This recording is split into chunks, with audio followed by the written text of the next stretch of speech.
Marià Vayreda, el germà petit de la nissaga dels Vayreda,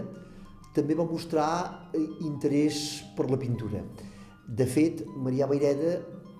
va quedar orfe de pares molt petit i per tant el seu germà gran, Joaquim, li va fer moltes èpoques de pare, amb ell i amb tots els altres germans, evidentment.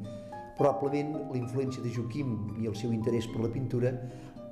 per l'art en general, va fer que el petit doncs, també agafés interès cap a aquesta branca artística. De totes maneres, Marià Vayreda va viure la guerra carlina en primera fila, va anar al front,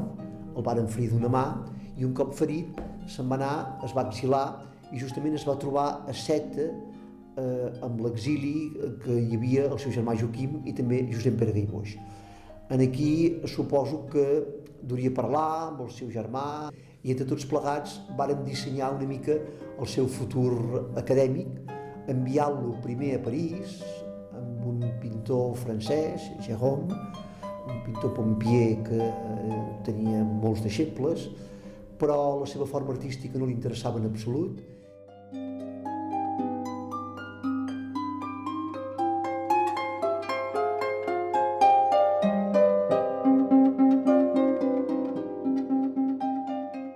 La pintura de Gérôme no va interessar gens a Marià Vayreda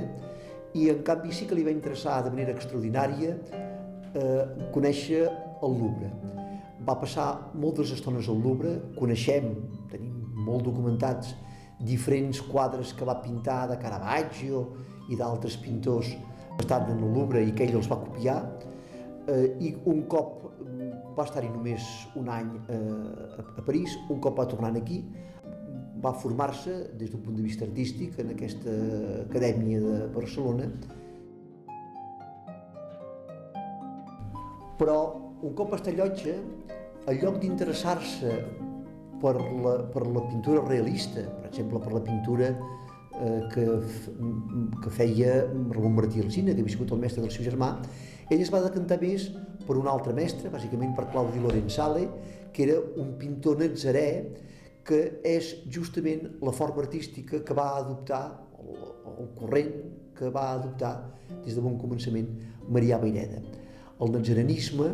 és aquesta forma artística que va aparèixer aquí a Catalunya a partir de la influència que varen tenir els deixebles